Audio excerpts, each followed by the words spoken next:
Content warning. On this podcast, we discuss sensitive issues, including, but not limited to, swearing, tasteless jokes, situations of a sexual nature, and drug use. This podcast is not intended for children.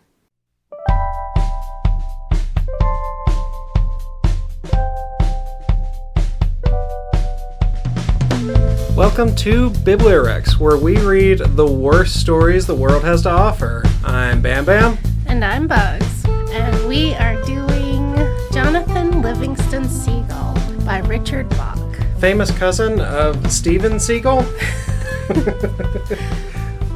Well, I guess they both have magical thinking. Oh, yeah.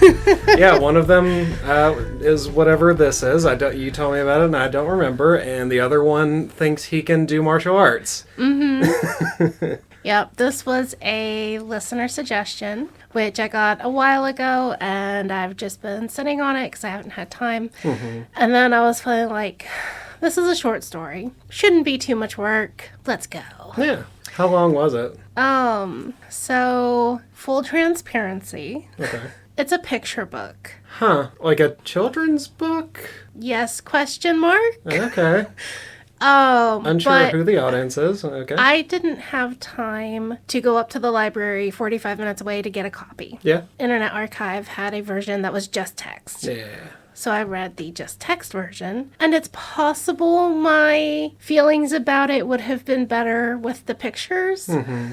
Because the pictures are black and white photos of seagulls. Oh, huh. And just every single page is another picture of a seagull. Huh. Could you look it up on Google Images or anything? I saw some pictures, but without knowing where they were in the story. Right. It didn't mean much to me. But also, they're not like cartoonish. It's just like a person went out and took pictures of seagulls and put them in the book. Okay. So very, very niche subject. When this book was published, they didn't know where to put it. Huh. Because it's not really a children's book. Okay. I wouldn't read it to my little kids. But it's a picture book, and it's very short. Okay. And it's like a parable. Parable about seagulls. Yes. Don't try to swallow anything too... Nope, that's pelicans. That's pelicans. That's pelicans. And the thing was, this was a bestseller in 1972. Like, it had very little advertising, no one knew what to do with it, and then 2 years later, it exploded and became huge, and they made a movie about it. Oh. And the movie was terrible. I didn't watch it, but I read reviews about it, and everyone just made fun of how awful it was. Okay. Because they had voiceovers, but the seagulls didn't have mouths that move. Oh, yeah. And so it was just pictures of video of seagull moving around and a person saying blah, blah, blah, blah, blah. And I was like, I'm good enough with just the book, because apparently the movie follows the book very closely, except for like 2 scenes that they added. Mm-hmm. And it's literally just video of seagulls flying around. Okay. I mean, cheap production cost. Yeah. Yeah. And I guess they had a couple like puppet-ish ones to do some of the flying things, but it just wasn't great. The soundtrack made more money than the movie did. So, yeah. So the author's name was something... Richard Bach. Richard Bach? Yes.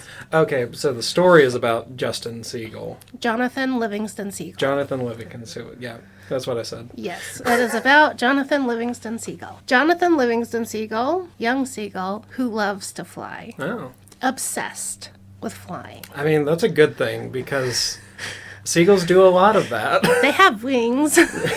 That is the thing they do. I know there are certain species of seagulls and pelicans, they'll go like a year or something without ever landing. Oh, yeah. Or maybe it's an albatross. I think it's an albatross. Yeah. I read about that. Oh, okay.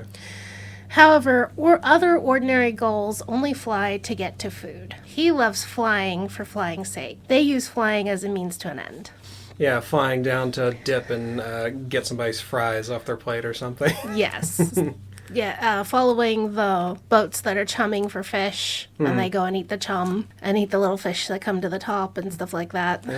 So this is like off the coast, I think, of like Maine or somewhere in New England. Okay. There's no humans around in the story. Oh. Except for the little boat that drops chum in the water. Johnathan wants to do fancy slow flying, where you fly without flapping your wings. He wants to do cartwheels, steep dives, and every kind of trick you can think of. How does a bird do a cartwheel?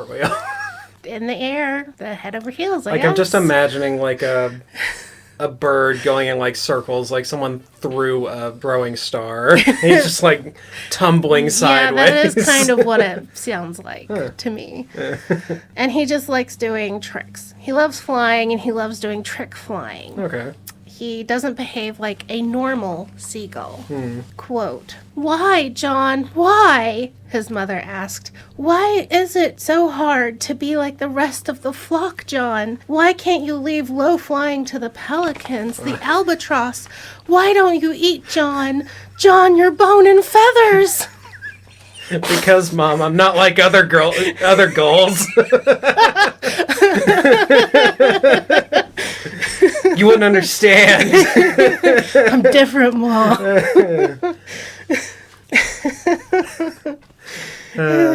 Honestly, that's probably the best joke I'll have all week, is I'm not like other gulls. I'm not like the other gulls.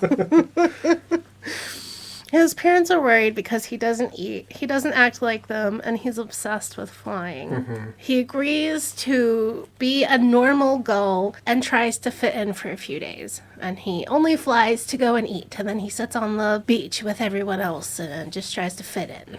This is a concerning setup, if I'm honest. Like, I feel like I see where this is kind of going, and I don't like it. I want to hear your prediction. What do you Okay, think? my prediction is he's going to be true to himself and fly until he starves to death. Oh, grim. Oh. That's why I'm concerned. Gotcha. So he agrees to be a normal gull and tries to fit in for a few days, but then he can't help himself, and he's just back to flying. Okay. He flies as high as he can, then dives as fast as he can. There is very repetitive detail on how hard he tries to fly up and dive, and fly up and dive, and how he holds his wings, and holding them this way and holding them that way, and how fast he goes. Yeah, I imagine it would be kind of difficult to sustain. Like, there's only so many ways you can explain a bird flying. Especially a human trying to be in a bird's head, but also Right. anthropomorphizing the gull. Finally, he flies up to 2,000 feet high and dives, going 90 miles an hour. Quote, "Johnathan had set a world speed record for seagulls, because he has an speedometer and knows how fast he's going." Right. Also, knows how fast every other gull in the history of gulls has went. Yep. But he doesn't know how to pull up. He knows how to dive. We learned how to fly, but we didn't learn how to land. So he slams into the ocean and gets knocked out. Yeah, at a certain speed, the water just becomes concrete. Effectively. So, yeah, that tracks. So he wakes up. He feels very depressed. He's like floating in the ocean at night because he's like, damn, that was bad. Oh, my dreams aren't sustainable. This is the entering your 30s for the bird universe. Yeah. So he's laying there floating, looking, up in the dark sky, going, ugh. Quote, "There's no way around it. I am a seagull. I am limited by my nature. If I were meant to learn so much about flying, I'd have a falcon's short wings."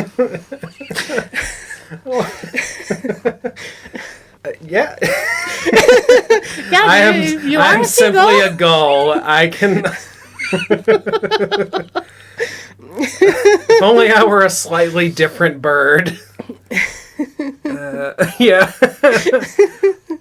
He's like, "I'm just a seagull. I'm gonna go home and be a normal seagull. Everyone will be happy because I am normal and not acting weird anymore." So then he starts to feel a little better. Like, okay, I have a plan. I'm just gonna go and be normal. It felt better to stop thinking, stop striving. Gets himself out of the water, starts flying home. Then he's flying home in the dark. And he suddenly feels scared because gulls are never supposed to fly in the dark. Why? What are they going to run into? It's the sky. I don't know. Oh, maybe this is where that phrase came from. Wet birds don't fly at night. What? Is that a saying? I heard it growing up and it never made sense to me. But he's a wet bird trying to fly at night. Now he's scared because he's breaking the rules. Okay, when did you hear this? My dad what was the used context? to say that just randomly. That really does sound like some stupid dad shit. Yes. Maybe he just, I don't know. That doesn't mean anything. It doesn't mean anything. Because it's like, well, what about owls? Surely they fly. But owls never get wet. Oh, that's the answer. Yeah, that's right. That's the rule. You can be a bird and get wet, but only in the daytime. And you can fly at night, but only if you're dry. What? I don't know. What the fuck did I just say? All right. That's a phrase that's just stuck in my head because it's nonsense. Yeah. I don't know. It's definitely nonsense. Okay, so he's like, oh no, I'm flying in the dark. I'm scared. And I'm wet. And I'm wet.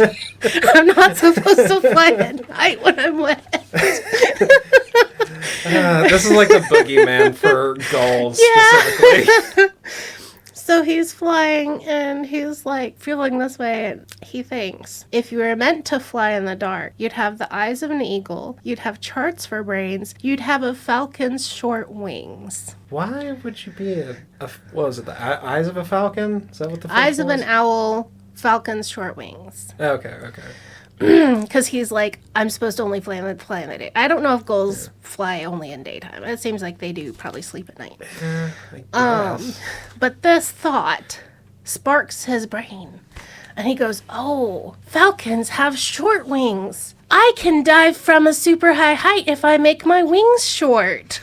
So he flies 2,000 feet high up in the sky, and when he goes to dive, he tucks his wings into his body so that only the tips of his wings are sticking out so that he can steer. But it's dark. He's not going to be able to know when the water... Oh, screw that! That was the thought 5 minutes ago. We're back to being extraordinary and flying at night and breaking the rules. Okay, live your dreams. Yep. Live your bird dreams. He goes 140 miles an hour. Another world record. Yeah, still don't know how he's doing it. Figuring out how fast he's going, but sure. Glad this night flying epiphany came to him because I'm invested in this bird. Yeah. So he's like practicing flying from a really high height down and then coming back up again and not flattening himself on the ocean. Yeah. And he does this all night long. But he's still like, every time he tries to steer and stick his wing out, he goes flying like a wiffle ball. Sunrise comes up. The whole flock is on the beach getting ready for breakfast. Gulping it down, as it were. They go to follow the boats and whatever. By sunrise, he's flying up to 5,000 feet in the sky. Hold on. How high until you exit the atmosphere? Did you happen to look that up? I refuse to look up the flying speed of Seagull. But what about the flying speed of... what is it? African pigeon? Yeah. Swallow? African swallow? I think that's what they're... I know. I refuse to look up how high seagulls can fly, how fast they can fly. I refuse. Not doing it. I just can't remember off the top of my head how high up the atmosphere is, but I guess it doesn't matter. It doesn't really matter. Yeah. He's just flying up to ridiculous heights. Ridiculous heights. 2 miles up. By sunrise, so he was flying to 5,000 feet, and his dive is at 214 miles per hour. He still doesn't know how to steer at this speed, so when he's coming down, he flies right through the breakfast flock, who all scatters out of his way. And, quote, the gull of fortune smiled upon him this once, and no one was killed. Because he's going 200 miles an hour through a flock of seagulls who can barely see just what's this happening. Once? Has he killed before? Or will he kill eventually? He's never flown through the flock by accident before. Okay. Also the gull of fortune, so there's a bird religion. Yeah. Very strange, these animal religions we keep encountering. I know. Before it was cat religion. Yes. Cats have a god too. Yeah. So he is thrilled at his flight. He survived terminal velocity, and blasting through the breakfast flock.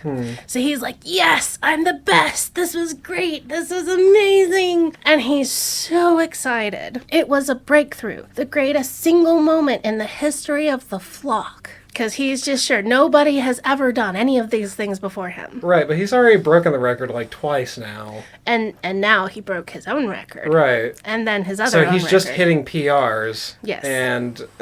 convinced that they are the one and only time this has ever happened. Right, okay. He goes back to diving, but this time he goes further away from the flock and goes off and does it by himself so he won't hurt anybody. Yeah. Sensible. He figures out he can stick out one single little feather and turn and not kill himself at hundreds of miles an hour. Yeah, I feel like when that would diving. just break off that one single feather. Like, I feel like the bird wing is kind of a system that works together, but sure, okay. Yeah. He also discovers the loop, the slow roll, the point roll, the inverted spin, and the gull bunt. Yes, but does he do a barrel roll? Maybe at one point. Because that's the only one that matters. There's lots of names of flying acrobatics that he does. I didn't write that. The only one that matters is if there's just happens to be a Star Fox reference in there. Oh. You know, you can actually type into Google, do a barrel roll, and the entire screen will... Oh, I have seen that. When he finally heads home, it's nighttime. He is super excited to tell the flock about all of his discoveries. He did these loop-de-loos and all these flying fancy things. And he's like, they will be so excited. We have something to live for now. Okay, but his motive doesn't make any sense there, because it should seem pretty clear that none of the other seagulls give a shit. Yeah, he should not be expecting them to be happy about this. Right. His own parents were like, dude, chill. Yeah. Quit. You're starving yourself in order to fly faster, and it seems like they're only concerned with food, as far as we know. So he's thinking to himself, we can list ourselves out of ignorance. We can find ourselves as creatures of excellence and intelligence and skill. We can be free. We can learn to fly. Because, okay, number one, lifting yourself out of... But they already fly. That doesn't make any... What are they lifting themselves out of by flying when they already fly? And why is this like an ascending I don't experience? see how what he's doing would benefit the flock as a whole. Right.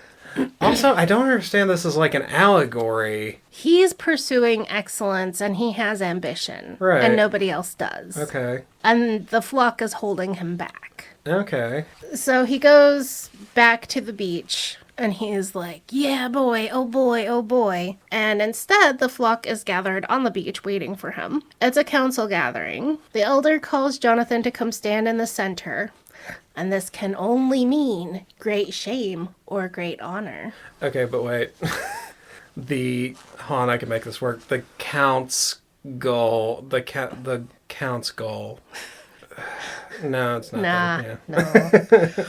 So he's like, of course, they saw me dive this morning. They saw my breakthrough. But I want no honors. I have no wish to be leader. This is some psychotic ego on this bird. Seriously. Some false modesty. The elder calls him to stand for shame in the sight of the gulls. Shock. Horror. He's shamed. He has... You're very shame gull. God damn it. I'm gonna fucking force a gull pun somewhere in here. Good luck, man. Good luck. He shamed the gull community by flying so recklessly through the breakfast flock, and he could have killed somebody. Yeah. And he did not behave with the dignity of the Seagull family. He's being sing-gulled out. You know, the rats on wings Yeah. who scream and fight over french fries in And parking shit lots. on the table in front of you. Yeah.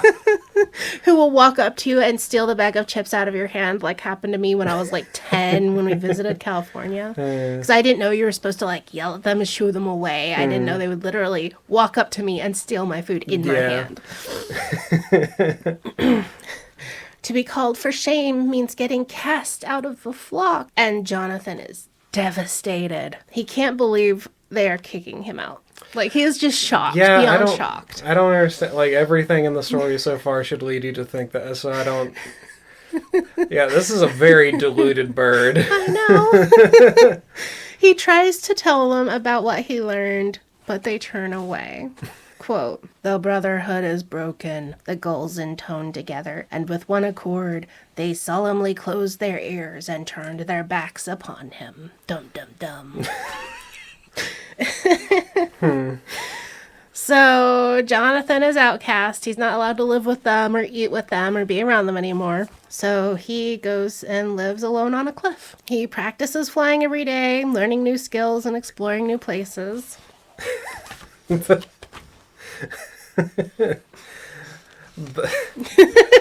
The shamed gull outcast works at his craft. The old haggard man off by himself trying to continue his existence. This is very odd. I don't... Like, what were you thinking at this point in the story? Like, were you thinking like it was an allegory at the time? Or were you just, like, experiencing it? So many reviews online are positive. People fucking love this book. That's weird. People love this book. Huh. Most people don't think about it deeply and then just, oh, it was motivational. Most of the reviews. Because he pursued what he cared about even when he was cast out of his family, and he finds personal meaning in it. Yeah. Here's the quote that kind of like sums it up. What he had once hoped for the flock, he now gained for himself alone. He learned to fly and was not sorry for the price he had paid. Johnathan Seagull discovered that boredom and fear and anger are the reasons that a gull's life is so short. And with these gone from his thought, he lived a long and fine life indeed. He achieved nirvana by casting off these evil emotions and going and living his pure life of flying for joy. At what point did he shed his evil emotions? Because it seems like he just followed his reckless ambition to its logical conclusion without regarding any kind of, like, self-identification of his issues. By, like, being a hermit by himself, he just lives in a state of just pursuing his own goals and nobody talks to him, so he never really has emotions about anything. Yeah. I mean, I guess if that's what you want out of life, I guess that's kind of inspiring to live on your own, a lonely, sad life that only suits you. Yeah. Yeah, if that's what you're into, I guess that could be inspiring. But for anyone who wants anything more than that, I don't get it. Right. And it's just kind of like a sad ending of he pursued something, he gets kicked out, he lives alone, and just continues flying and pursuing what he wants until he gets old. Like, there's something, like, intensely American capitalist about this. Like, pursuing the American dream, like, starting your own business and shit like that, even though everyone keeps telling you that your business idea is shit. Which is why I think people find it so inspirational. Right. Is it's this, ignore what everyone else wants you to do, ignore what your community does, do what you want to do no matter the cost. Yeah, even if it's potentially dangerous, it's kind of that tech bro philosophy shit. What is it? Go fast and break shit? Yeah, move fast and break things. Yeah. Yeah. So he's at the end of his life. He is satisfied with his knowing of all of the flying techniques possible on this earth. And one evening, he is flying at sunset. Two other seagulls, who are pure white, fly along beside him at his wingtips. And he's like, who are these bastards? And so he decides to do his fancy loop-de-loops, and they stay right with him. And so then he does a dive, and they stay right at him. And then he pulls up and does these other fancy things, and they stay right with him. So finally, he's like, who are you? We're just a different species of bird that's just better at flying than you. No, they're just white seagulls. Oh, okay. That are just pure white right next to him. So he just started a trend. They're I guess. angels. They're angels. They're angel seagulls. Angles. He's like, who are you? And they're like, we're from your flock, we're your brothers. We're here to take you home. And he says, home I have none, flock I have none. I am an outcast. God, this is a really dramatic bird. It is improved by my reading. Yeah. He realizes that they mean it's time to move on, and he accepts his fate. Yes, it's time to go meet Bird Jesus. What kind of... Oh, no. That look on your face. I was going to start asking what kind of bird Jesus would be, but I feel like we're going to find out. We are going to find out, by God. So he realizes it's time to move on, and so, quote, I'm ready, he said at last. And Johnathan Livingston Seagull rose with the two star-bright gulls to disappear into a perfect dark sky. So going into the void. So they wink out, and then wink in. New place. Okay. That was the end of part 1. Oh, God. You tricked me. I thought this was almost over. I've been bamboozled. The three gulls are flying into a new dimension, and Jonathan's body is new, young, and strong, no longer old and weak. He is happy to be in heaven and learn how to fly in his new body. Okay. He is in Seagull heaven, apparently. Okay, that's cool. Fucking. This is where I was like, wait, what? So my line of thought is just going, like, is there gull sins? Can you commit sin? Like, what would be a sin for a gull? Being greedy and fighting with other gulls, I guess. But that's normal for gulls. Like, that would be the stat. Like, it's got to be like. I don't know. Gulls and birds do awful shit all the time, so I don't know what would be considered a sin for a bird. Maybe they just get an auto invite to heaven. Actually, we'll learn about that. Okay. We're going to bird hell? No, we go to bird heaven. Okay. But it's pretty empty. Oh. He's the only good bird. One of the few. He's in his new graceful body. It's better at flying, and he's super happy. He flies fast, faster than he ever flew before in his old body. His companions bid him farewell and disappear. Johnathan flies toward a shoreline, but there's only a few seagulls. He's confused by how few gulls there are and why he's tired all of a sudden. He feels welcomed by the flock and goes to sleep. The few gulls at this beach are like him. They love flying, they push the limits, and do tricks. So he went to gull heaven, and it's just people with nice bodies doing lots of fun flying. So, like, reading between the lines a bit here, you're only worthy of going to gull heaven if you're, like, really talented or the most ambitious. Mm-hmm. Okay. And you pursue perfection. Very elitist bird heaven. That's weird. Yeah. Johnathan kind of forgets his old life. Like, that's kind of like this vague dream that was then, and here he is now. Okay. Until one morning, he remembers the huge flock of gulls on his beach. So he's like, oh yeah, I had a previous life. There was a lot of birds there. There's not many birds here. Okay. Quote, where is everybody, Sullivan? He asked silently, quite at home now with the easy telepathy that these gulls used instead of screes and gracks. Wait. This is how he introduces their telepathic now. Just sudden gull telepathy. I mean, it's fine, I guess, but they were actually communicating with squawks and shit before. But on this beach, everyone is silent because they're telepathic. I mean, I'm all for silent gulls, so that's sick to me. So apparently when they're squawking at each other on Earth, that's them talking to each other. But that way of explaining they're now telepathic, I thought was amazing. Yeah, that's wildly out of left field. Like, I didn't know they were, like, vocalizing at all. I know. Like, I figured it would just be, like, anthropomorphized animal. They're actually talking, I guess. So he's asking Sullivan, the other bird who's kind of like teaching him stuff, why aren't there more of us here? Why, where I come from, there were lots and lots of seagulls. Sullivan explains how gulls have to go through thousands or tens of thousands of reincarnations to achieve the desire for flight and for more. It takes hundreds of lives to achieve perfection. Quote, we choose our next world through what we learn in this one.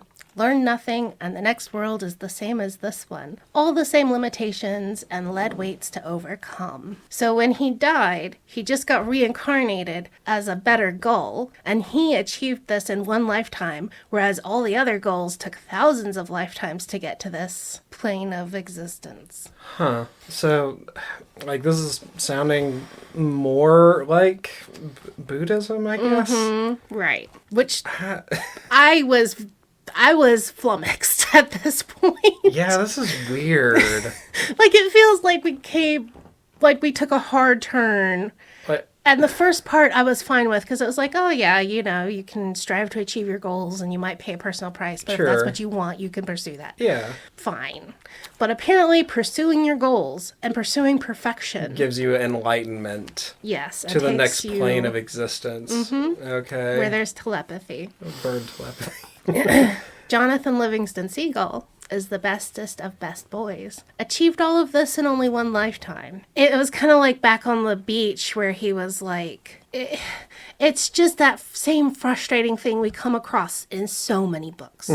Our main character has to be the best and the first and the most amazing and can't have any flaws. And that just felt really annoying. Yeah. Is he Bird Jesus? He is Bird Jesus, isn't he? He becomes Bird Jesus. Oh, okay. Yes, he does. Okay. One day he goes to Chiang, the elder gull, and says, Chiang, this world isn't heaven at all, is it? And he replies, you are learning again, Johnathan Seagull. And your read of that one is just very funny to me. And Johnathan says, is there no such place as heaven? No, Johnathan, there is no such place. Heaven is not a place and it is not a time. Heaven is being perfect. I got nothing, dude. I don't know what to make of any of this. So there's no bird heaven there, but they did go to this other dimension where the birds are more perfect. So is the goal from here to become even more perfecter? Okay. Chiang tells him he will touch heaven when he touches perfect speed. What's perfect speed? That doesn't mean anything. Chiang shows him by teleporting 50 feet away and then teleporting 50 feet back, because that is perfect speed, to think of a different place and to be there. That's... Well, then why is he still there? So, heaven is just the concept of being able to teleport, is the entire thing. Ooh, yeah, close to it. So heaven is just having abilities. Having And the ability to do superpowers, something. Kind of. Okay. Johnathan gets very excited and wants to learn how to teleport because he wants to learn everything. Right, okay. And he's especially talented, because he's our bestest boy. This is only the second craziest thing that I've ever watched involving seagulls. Really? What was the first? The lighthouse. Oh, I haven't seen that. Yeah, you need to watch that. It's You always tell me wild.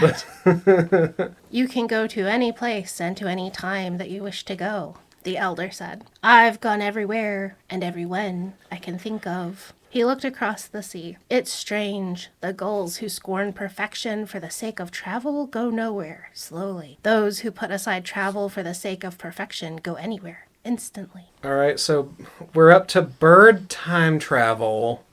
Is this even flying anymore? No, because they're just instantly going anywhere and anyone. Like, is this still fun? Like, I feel like this is kind of like when I start playing a video game and I just want to start leveling up and I'm not actually having fun anymore. I just have a goal that I feel like I have to attain. And it becomes like more work and it stops being fun. Yeah, he's no longer pursuing anything for the joy of it. Right. It's just, oh, I want that skill. Oh, I want this skill. Oh, I want that thing. It's okay. This is very weird.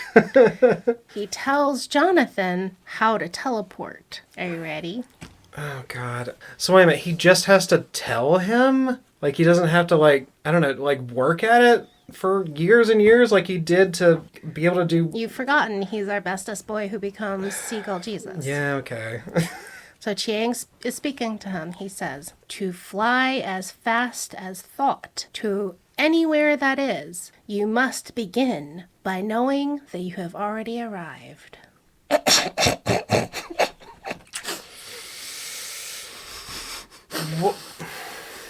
If you think yourself hard enough there, you'll be there.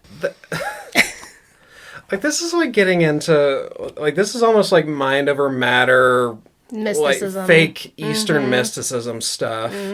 God, this is weird. I don't... It gets more and more lame, I feel like. Like, I feel Really? like we've gone way from motivational, oh, yes, you can do anything you put your mind to. Yeah, we passed motivational the moment they, like, dimension hopped. So he stands on the beach, trying and thinking as hard as he can for, a couple of days. Jiang tells him he doesn't need faith. He needs to understand flying. Why would he be using faith in the first place? Like, there isn't a bird Jesus. There's nothing to have faith in, except himself, I Right, guess. because what does faith even mean in this context? Right. I have no idea. Like, confidence that you're going to do. Like, I don't know what that means in this that doesn't mean anything in this context. Yeah, I don't know. So he's standing there on the beach with his eyes closed, concentrating really hard, and he thinks, "Why, that's true. I am a perfect, unlimited gull." He felt a great shock of joy, and he teleports with Chang to another planet. Why would gulls have this ability? In this universe, do all animals strive for a certain weird objective perfection? Like, for some reason in this one, can you just, like, max out one stat of any kind? Or is it specifically speed that gets you enlightened here? I have no idea. No idea at all. This doesn't mean anything. Like, it's not inspiring anymore. It's just weird. I was talking to Jay, and I was like, this really makes me feel like The Matrix. But imagine Neo is learning how to use his, like, basically game body in The Matrix to do crazy wacko shit, because he realizes, he can, because he's in a simulation. Yeah. But then we go back home to the ship, and he's doing backflips. Yeah. That's not how it worked, because that was the real world. This was this other altered world. Right. But in this one, it's like we start out with something that people can actually do. I have a goal. I want to run a marathon. I want to climb Mount Everest. I want to start a Fortune 100 company. You have this insane goal that so few people do. But then in pursuit of that, you learn how to go through time. That's not a logical follow of what happens there. You max out one stat so hard, you become an omnipotent being, not bound by the physicality of whatever realm you're in. I don't know. This is very weird. This is a really weird story about seagulls. Yes, it is. It is. I'm glad you agree. So by believing in himself that he is a perfect, unlimited gull, goes to another planet and is shocked, and Chang is like, we need to work on your control. What? Because he's not impressed. Oh, I knew you could do it. Of course. Okay. Super cool. Okay, so we're setting our goals? And we're achieving our goals? We are achieving our goals. They make it back to their beach, where everyone is currently living at this point. Yep. By the time they returned, it was dark. The other gulls looked at Johnathan with awe in their golden eyes. Do gulls have golden eyes, or do they just have golden eyes in this spirit beach? I think their eyes are yellow. Are they? I think so. Okay. Mm-hmm. But he's in heaven, right? With the other gulls who were high achievers. Right. So he's the specialist of the special. Everyone there has a 4.0. He has a 4.10. Okay. He stood there, congratulations, for less than a minute. I'm the newcomer here. I'm just beginning. It is I who must learn from you. More false modesty. Right, yeah. And then Sullivan is like, sucking up to him. You have less fear of learning than any gull I've seen in 1,000 years. Is he learning anything? It doesn't feel like he's learning anything, though. No one else had learned teleportation from Chang on this beach, and he's the only one who has. But all he did was say, yeah, you just think you can, and you do it. And I guess nobody else had thought hard enough. Just all these goals, they're just not ambitious enough. They're just not ambitious. They're just not special. Yeah, they're not the main character. Mm-hmm. Chang then tells him they can practice with time, and Johnathan can fly to any wind he wants to. Because if he could figure out this, he can figure out that. Okay, but flying only makes sense in the context of, like, space. You're flying through time. That doesn't make any sense. Just think hard enough, and you'll be back. You'll be back then, or over then.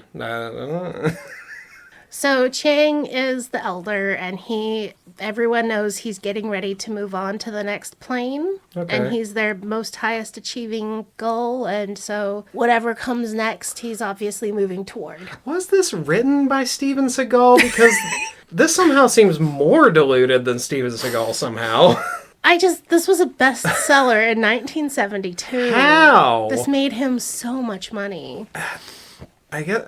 It was the 70s. Everyone was on drugs, so... And the hippie movement, I'd like to know who was giving it all these high accolades, because this doesn't mean... It's like pantomiming transcendence, but it doesn't, mean anything.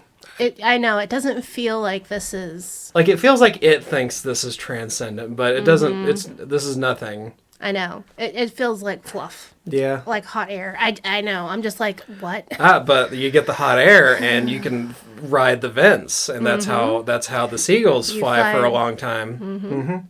I know I was going to fit riding the air somehow. So now Johnathan has to learn the real lesson, the meaning of kindness and love. But he doesn't love anyone. Like, he was so concerned with his ambition that he left his entire Gull family. All right. This is the last lesson Chang is trying to teach him. Oh, is it going to be self-love? No. Okay.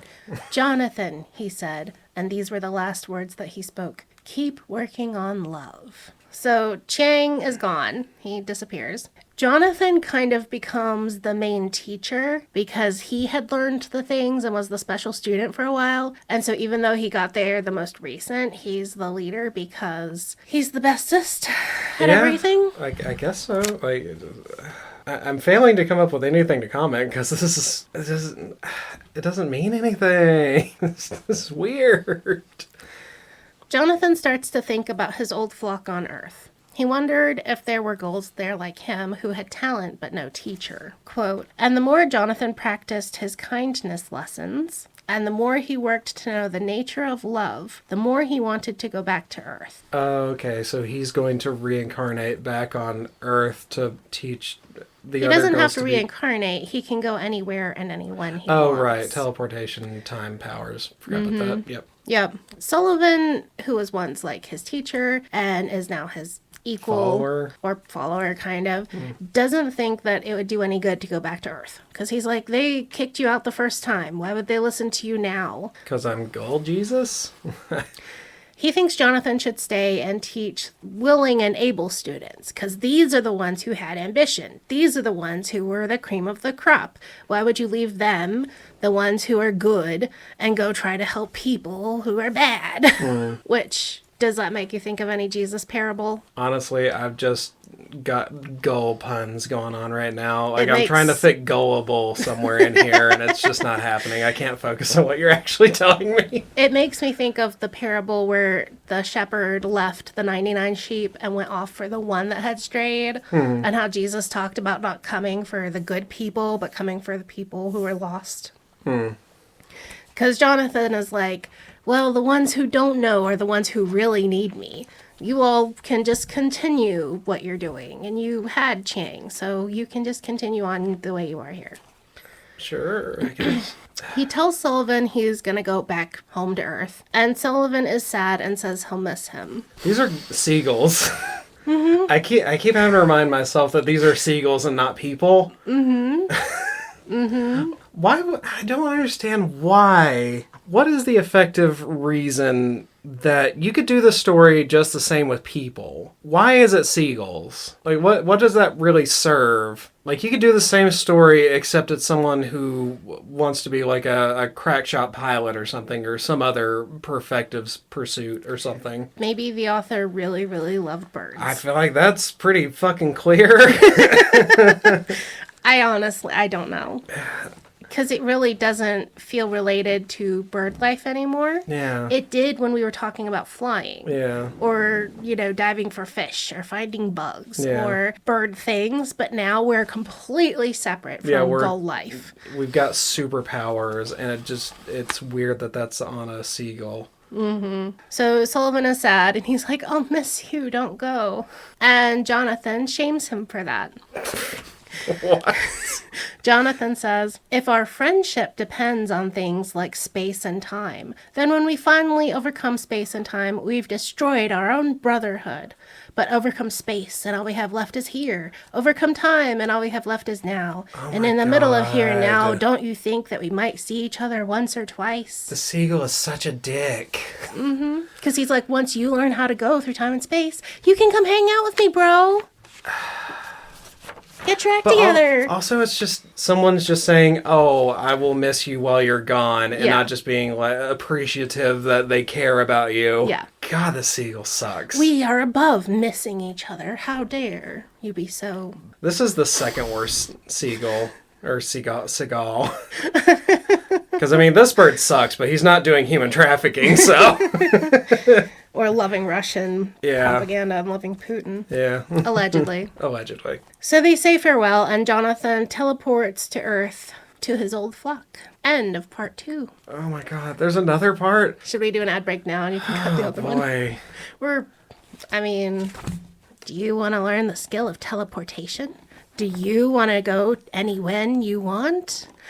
Buy my new book, Think Hard Enough and You Could Get There, You Freak.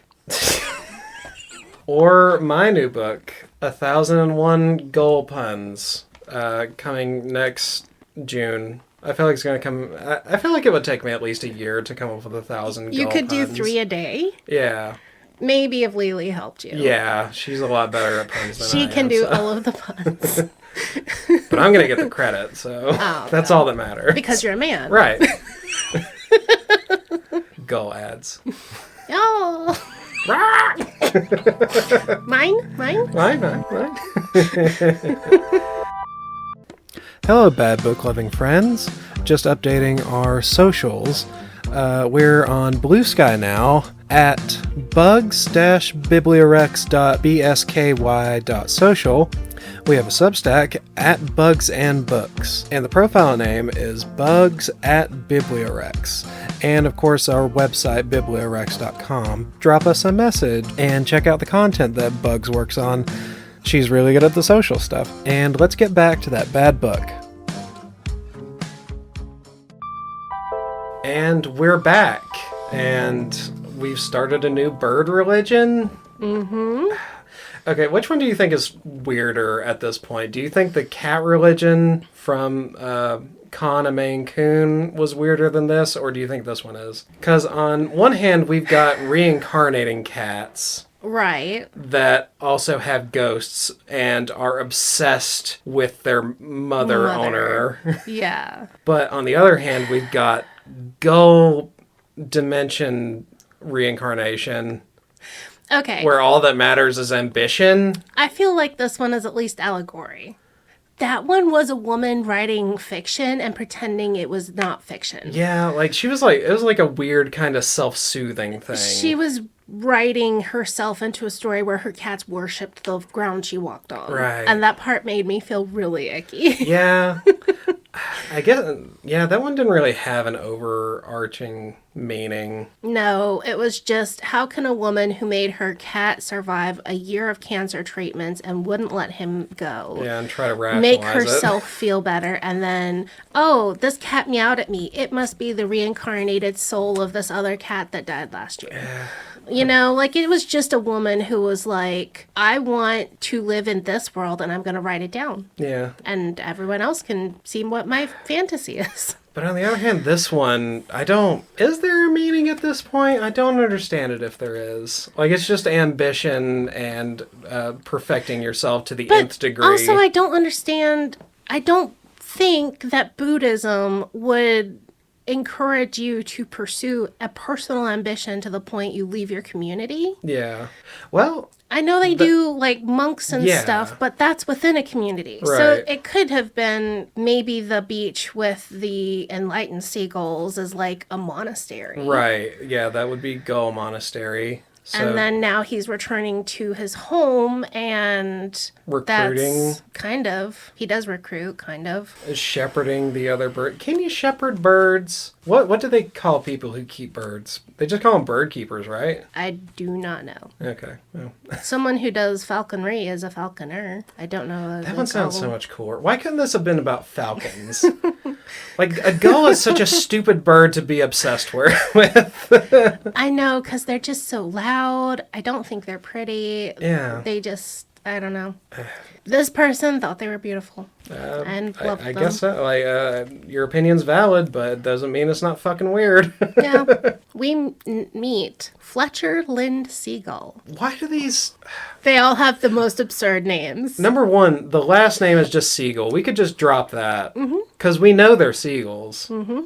Is this story, like, so weird the author felt like he had to remind everyone that, hey, these are seagulls? Possibly. Because sometimes he'll just call them Fletcher Seagull and drop the middle one, even though that's, like, their family name. Right. All right.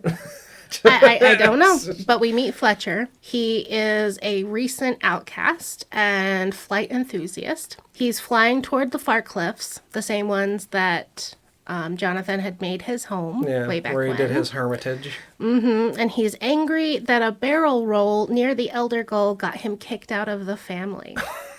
So you're right, there was a barrel roll. Yes! I've never played Star Fox. So he's just flying along, like, take my bell and go home. Hey, stupid gulls, classless, waste space. Oh. And so he's just flying angrily toward these cliffs to go make his home. And in his head, he hears the words, "Don't be harsh on them, Fletcher Seagull. In casting you out, the other gulls have only hurt themselves, and one day they will know this, and one day they will see what you see. Forgive them and help them to understand." And he's never had another voice in his head, so he almost falls into the ocean, flopping over, like, what the hell's going on? They know not what they do moment for Seagull. I need to stop harping on this point, but it's just so weird that these are seagulls. The stories about seagulls. I have to get over it. I have to let it go. Johnathan offers to teach Fletcher how to fly, because just flying to a cliff isn't flying. It's not special flying. Okay, but have you tried flying better? Have you tried flying more ambitiously? Eventually you'll get to the point where you just have to think about flying. Fletcher is like, "Yes, I want to fly more than anything." And so he's like, "Yes, I will teach you, young Padawan." Like, at some point I was expecting like a who's the guy that flew too close to the sun and it melted his blue wings? Not Midas. Yeah, he had the gold finger. I have my phone on me. If you type in "flew too close to the sun," it would show up. It's fine. It doesn't Icarus. matter. Yeah, I was expecting like an Icarus narrative at some point. Yeah, no.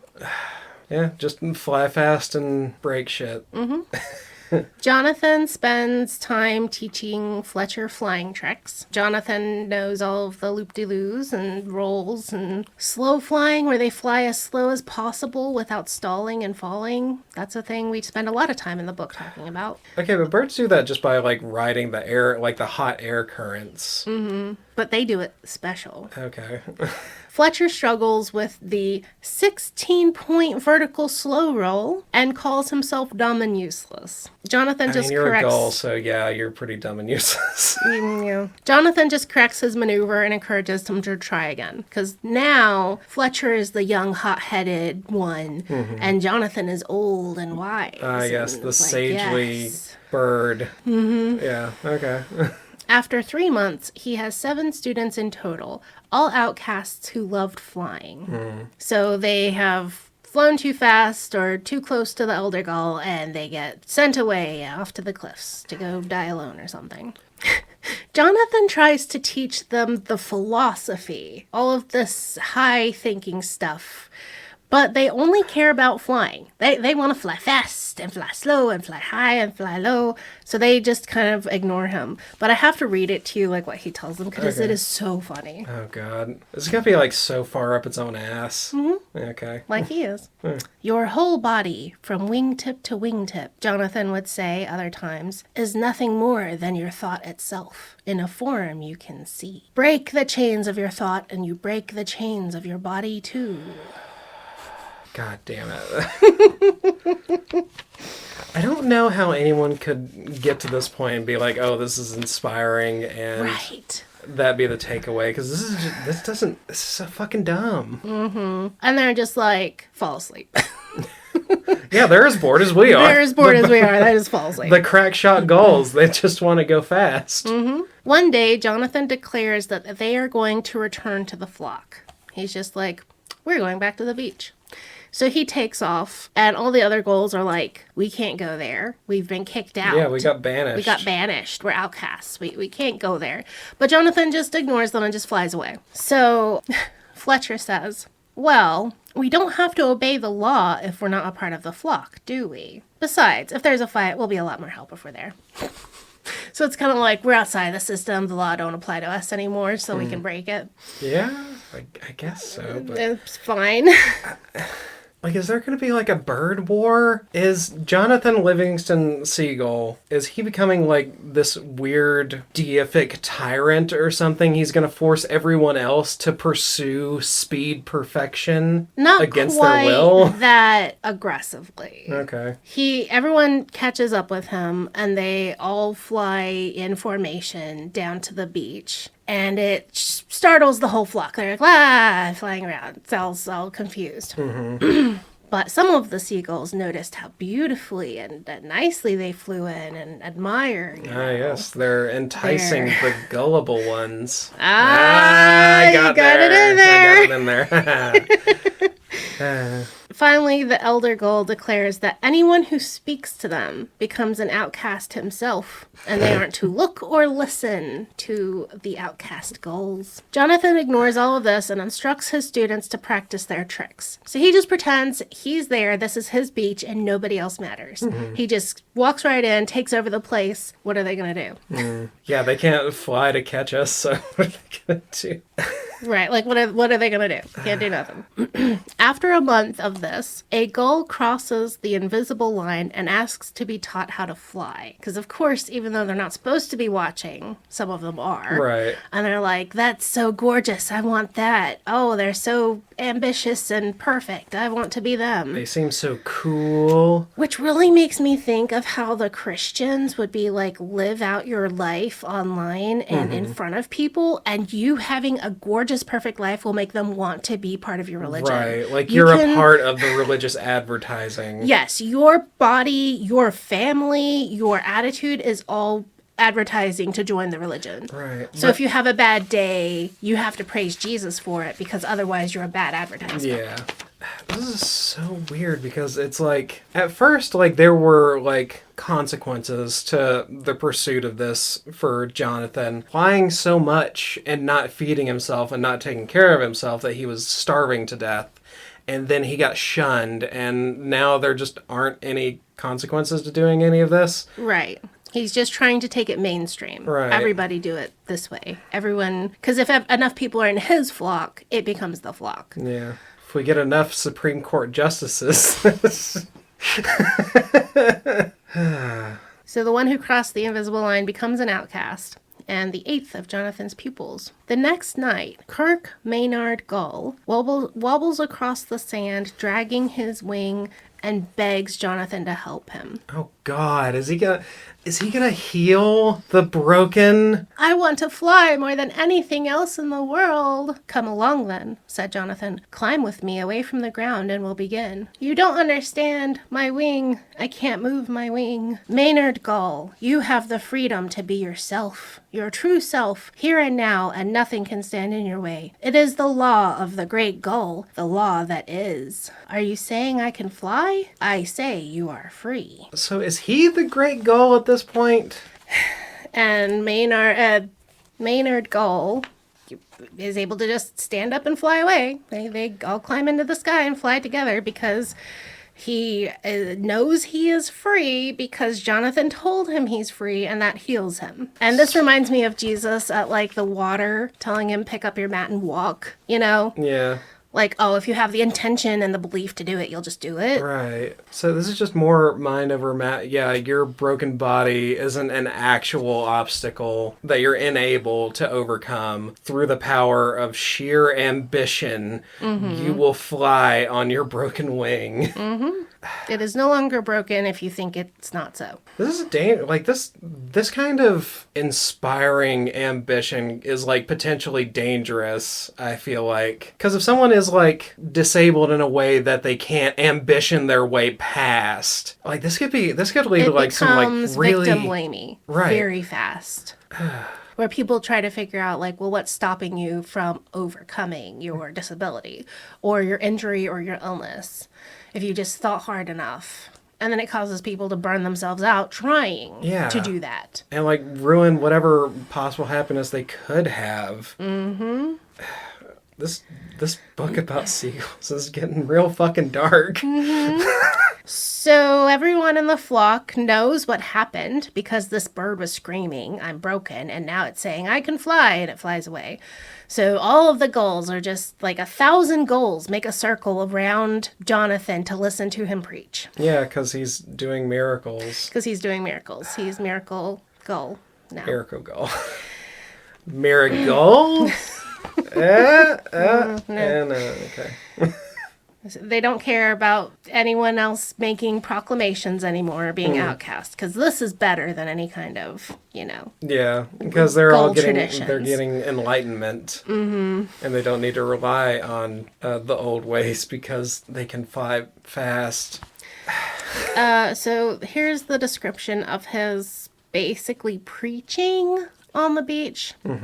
His proselytizing. Yeah, he spoke of very simple things, that it is right for a gull to fly, that freedom is the very nature of his being, and that whatever stands against that freedom must be set aside, be it ritual or superstition or limitation in any form. Like eating and taking care or doing anything besides just going fast. Set aside, came a voice from the multitude, even if it be the law of the flock. The only true law is that which leads to freedom, Johnathan said. There is no other. How do you expect us to fly as you fly? Came another voice. You are special and gifted and divine, above other birds. This really does read like the Bible. This is fucking weird. Way more Jesus-y Right. than I was expecting. Like, I'm just seeing like a seagull in robes, and he's proselytizing to a bunch of bearded other seagulls. A good use of AI is a seagull in robes. Ah. Seagull Jesus. We Seagull could get Jesus. an AI seagull Jesus. Nope, okay. Jeezgull? Go. And he points at his students and look, they're not divine and they're learning this stuff. I'm not divine. None of us are divine. We're just special or something. What does divine mean anymore? Like, at this point, it might as well be special, and divine could be used interchangeably at this point because he's doing miracle. He can teleport through time. You're right. And heal a broken wing. Right. At this point, it might as well be. That distinction means nothing. The crowd doesn't believe him when he says he's not divine. They're not gullible enough.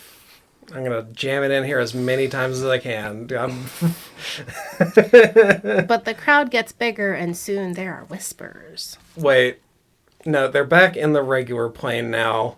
So the whispers are quiet squawks. Well, rumors. Rumors. Rumors are going around that Fletcher hears, and he comes to tell them to Johnathan. Quote, they are saying in the flock that if you are not the son of the great gull himself... Oh my god, he is virgin. What? Then you are 1,000 years ahead of your time. Either he is Seagull Jesus, or he is from the future.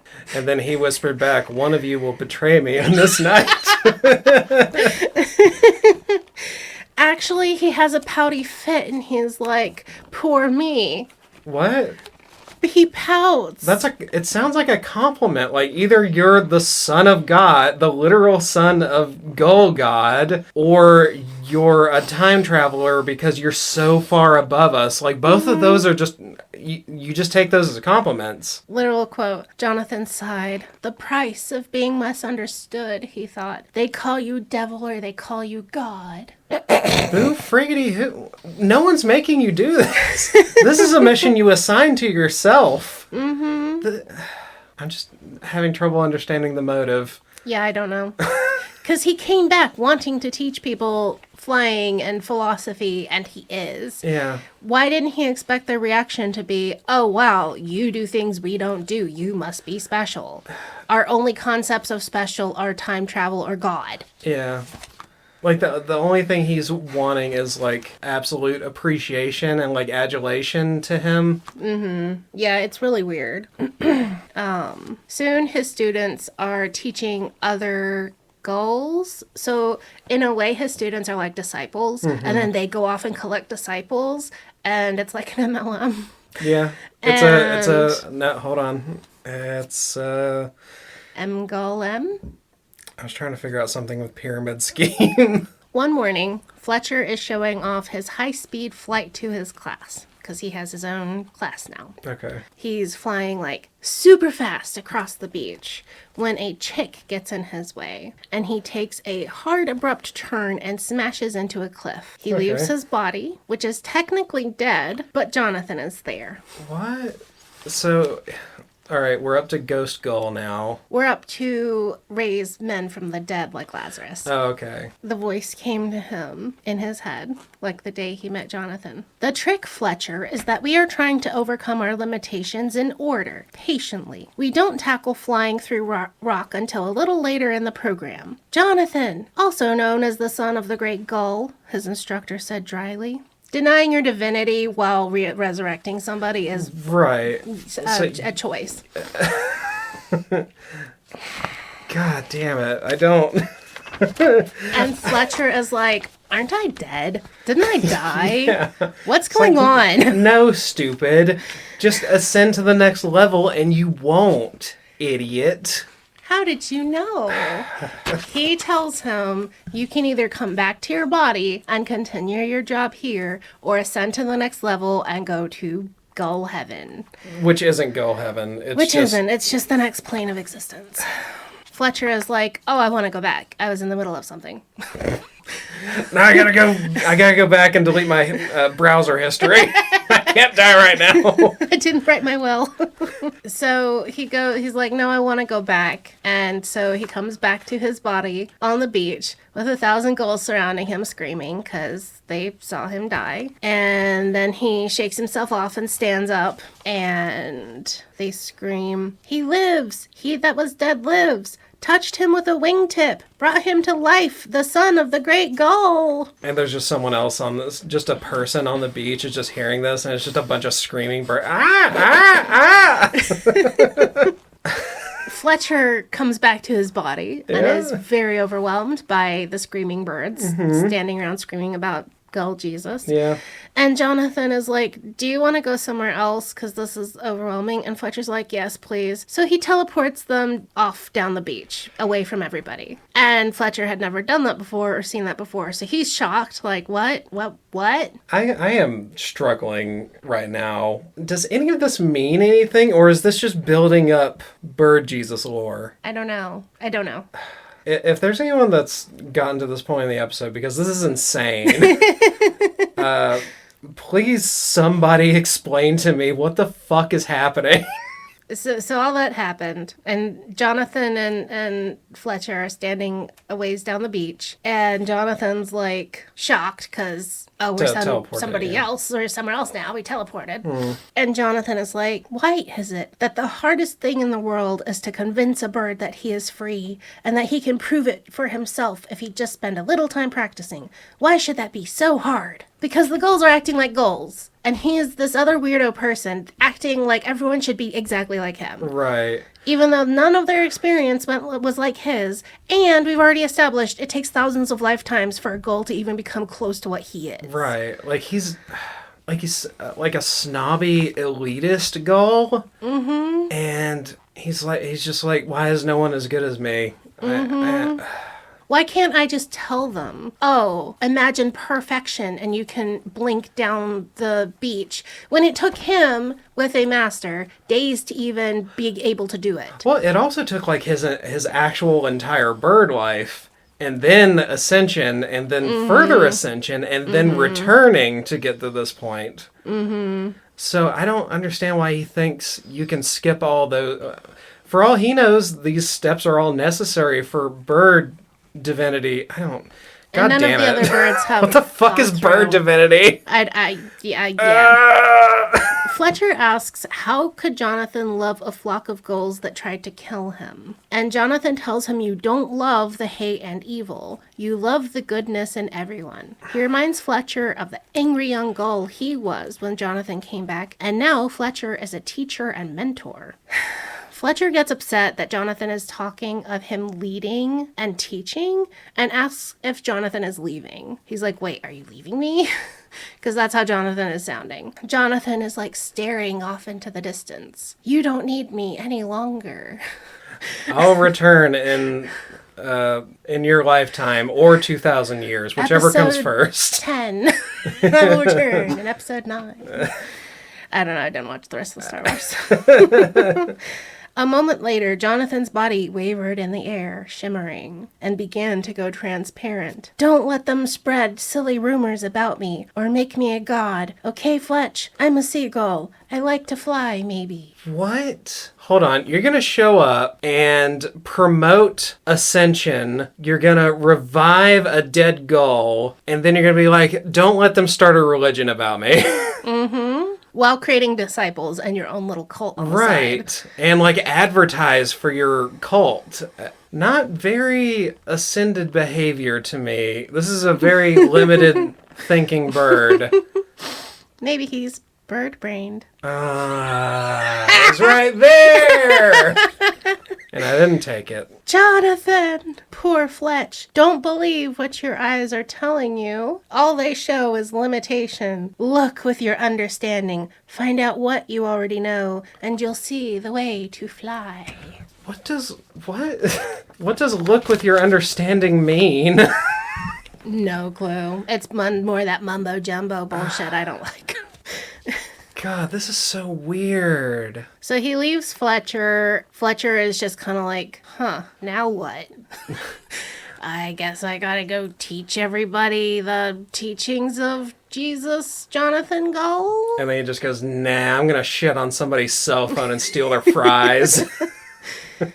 He returns to the flock to a new group of students who want to learn how to fly. To begin with, he said heavily, you've got to understand that a seagull is an unlimited idea of freedom, an image of the great gull, and your whole body from wingtip to wingtip is nothing more than your thought itself.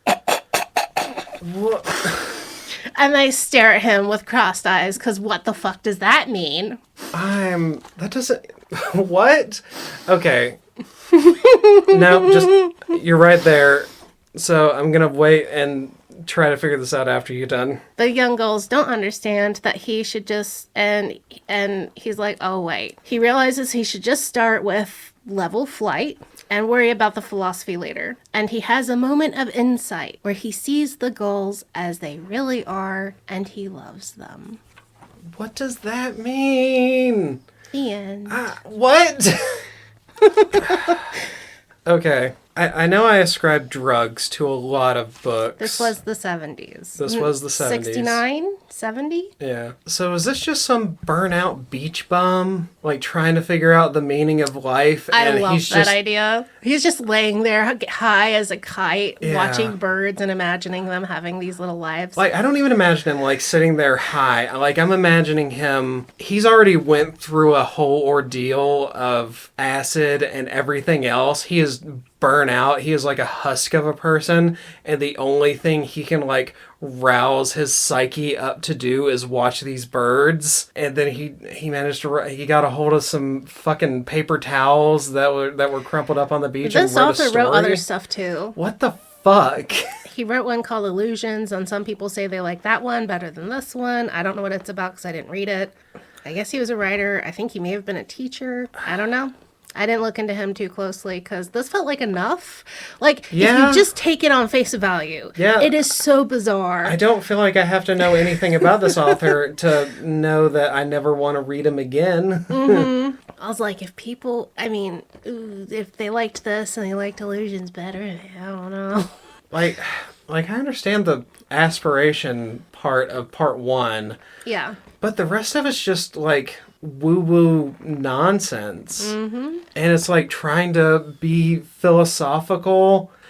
Like, I don't even know what it means to be ascended, like, as a human, much less what it means to be ascended to a gull. Mm-hmm. And like, the arbitrary line that the thing that gets you ascended is flight. And not just being able to fly out to the ocean to eat a fish. Right. Which is all they effectively need to live and survive. Yeah, because, like, number one, gulls aren't, like, the fastest birds anyway. Mm-hmm. Why wouldn't that arbitrary line be for, like, the actual faster birds, for, like, falcons or something like that? And they can push further into the speed force or whatever continually. Yeah.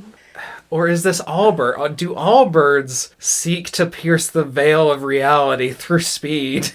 if you only take it as an allegory, this is just an allegory, these are actually meant to be people and humans, it still breaks down because you still have, like, if you were a runner, if you're Usain Bolt and you've ran faster than any human ever alive that we have ever measured, the fastest that's ever been measured. Yeah. Everyone's like, we hate you because you run fast. Oh, and he's like, but I have to run. I have this drive to run. I must run as fast as I can every day. But we hate you, kick you out. Okay, get I will go ostracized. live on the cliff running as fast as I can up and down this path every day because that's all I love. I will eat berries and run. That's all I do. Okay. Ostracized from society because you run too fast. Right. So if that's the human who is exceptional and has a drive and does this thing, then dies and Then is taken and ascends to other runners' heaven, where other people who love running up and down mountains as fast as possible also are there. Yeah. And they're like, but what if you could think really hard and be to the top of the mountain in the blink of an eye? And then we could think of blinking and being at yesterday or tomorrow. But what if you could go so fast that you make other people better people by going fast? And then that turns into a runner falls down and breaks his leg, and I can say, stand up and run, and that fixes it. And because they are dreaming of running, they get up and run. And then another guy, like, Wile E. Coyotes into a cliff face and dies, and you're like, no, you're not dead. Don't worry about it. We're still here. We're just climb back in your body. We'll teleport down here and keep running. We will Yeah, teach and then other I'm going to people to fucking run. leave. It breaks down as an allegory too, Yeah. because it doesn't feel like we're pursuing our goal and our joy. This doesn't feel like you can't, after the ascension, I don't relate it to any human experience anymore. Right. And the first part I thought was inspirational if you're talking about someone who has a drive for running or is a painter and loves painting and all they want to do is paint. And everyone around them is like, this is weird. You need to get married. You need to have kids. And he's like, no, this is what I love. Yeah. Fine. Allow that person to paint until the day they die. Let them follow their dreams and passion. Yeah. Okay. It's when you get to part 2 and 3, I'm like, what are we doing? Yeah. Really getting lost in the sauce of bird speed or something. And it felt like he had an agenda and was telling the story to drive this agenda, but I don't know what the agenda is. At least we know Aslan is Jesus and Narnia is heaven. And we want people to join the English, the Anglican Church. Right. We understood his agenda. Yeah. So, like, I know I've shit on seagulls a lot. They do shit on people. Yeah, it's only It's fair. fine. Yeah. It's fair. But seagulls are just as cool as any other animal. Yeah. In my honest opinion. Yeah, they're just birds. Right. And I think in their own way, they're just as cool as like falcons or hawks or whatever else other animal you like. Yeah. But this is a weird book about even I imagine like even if I was like a seagull fanatic for some reason, I feel like I would still think this is a weird book. Yeah, the reviews were really loved it or hate it. Yeah. Really, people loved it or hated it. And it felt like the reviews who loved it didn't think about it deeply, didn't think about the religious or mysticism. They just felt it was inspirational. Find people who are like-minded and find a new community. Yeah. And that was the message they took from it. You get on Reddit and you end up in the seagull god community. The Christian seagull community. And then it was funny because I was reading reviews because I was like, I didn't know how to feel about this. I know I didn't like it, but I was like, I don't know why. I still don't really know why. Right. And I came across this one that was talking about how dangerous this story is. Yeah. And I was like, what? And it was like, yeah, this is some Scientology and some humanism. Yeah, and, I could believe that. And then I looked and it was a Christian blog. Oh, okay. And I was like, oh, these weirdo Christians hated it because it was believe in yourself and you can become God. Okay. They were like, self-deification. And I was like, okay, you're funny, but this is not the commentary I was looking for. Right. Because I don't know much about Buddhism. I don't know about the mysticism that people believed in the 70s. Yeah. I don't know if there's stuff I'm missing here. Yeah. God, this is... And you can see why it's a picture book, but they didn't know if it was a kid's book or a parable or a self-help book or a religion book. I feel like I need a self-help book to get through this book. I don't know what to grade this. The writing was fine. It had a story. Things happened. I think it's a Seagull Jesus out of 10. Agreed. Yeah. A seagull out of 10. Yeah. Are you going to go back and edit in all of the seagull puns you think of later? I might. I very well might. I'm going to go talk to Lily and take notes, and everywhere that I fuck up not having a pun because I'm stupid, I'm going to insert one that Lily told me. Because all I have to do, I just have to I have to do the little wind key on the wind up toy, and all that is just say, hey, do you got any seagull puns? And just let that little monkey bang the little and she will clap come up things. with a dozen in 2 minutes. Yeah, but then I'm going to get too many, and she's just going to keep going. Yes. And you I will won't hear the end of this for 2 or 3 weeks. Right, and I will have to be, please stop saying goal puns. I'm tired now, please. It's time for bed. Yeah, I don't... Thank you, listener, who sent this in. I would have never found this book in a million years. And maybe we should. Maybe we shouldn't have. I feel like we've come across some accursed knowledge somehow. Like, this is the secret life of gulls, and now we have a target on our backs. Every time we go to the beach, the gulls are going to... They'll look at you and they'll know. They're gonna know. It's like that Rick and Morty episode with the squirrels. Yeah. Well, if you have a Johnathan Livingston Seagull up your sleeve, email us at BiblioWrecks@gmail.com. That's BiblioWrecks@gmail. And I'm on Blue Sky and on Substack. It's some form of BiblioWrecks on both. So, yeah, let us know. And thanks for listening. And thank you for reading this fucking thing. It was very confusing. Yeah. It was very confusing, but I feel like it came out fun. I feel like I usually have more commentary, but I don't know what the fuck to say about this. I know. But until the next episode, Bye. bye.